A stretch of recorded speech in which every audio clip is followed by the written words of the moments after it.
Kadalasang nababanggit ang katagang crocodile tears na karaniwang inilalarawan sa taong may insincere sympathy. Ngunit, umiiyak nga ba ang mga buwaya o ang mga hayop? At kagaya nga ba ito ng pag-iyak ng tao? Suriin natin. Inakala ng unang mga dalubhasa na ang mga unggoy at mga elepante ay tumatangis. Ang mga pet owners din ay naniniwalang lumuluha ang kanilang mga puppies habang inihihiwalay ito sa kanilang ina.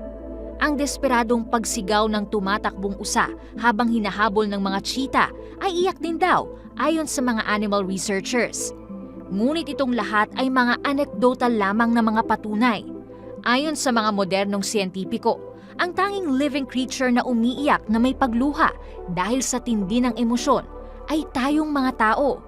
Kung ipinapakahulugan natin na ang pag-iyak ay isang paraan ng paghahayag ng emosyon gaya ng kalungkutan o kasiyahan, ang sagot ay oo. Umiiyak din ang mga hayop dahil may emosyon din ang mga ito ayon sa mga animal behaviorist at animal neurologist. Sa pag-aaral nila sa brainwaves ng tao at hayop, results suggest that animals also feel fear, anger, and joy.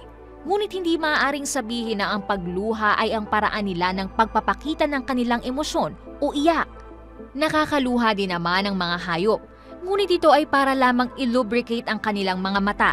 Ayon kay Brian Amaral, senior curator of the Smithsonian's National Zoo, animals emit moisture from their eyes.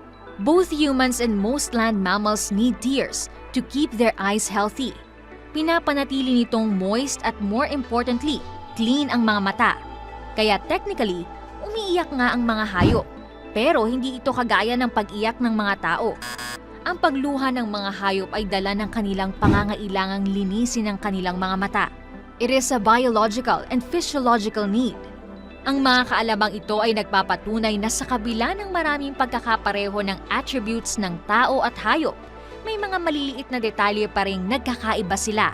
Ang pag-iyak na gaya ng pag-iyak nating mga tao ay isang katangian na unique sa atin. A feature of creation that sets humans apart from all the other creatures. A manifestation of the magnificent diversities of His wonders of creation.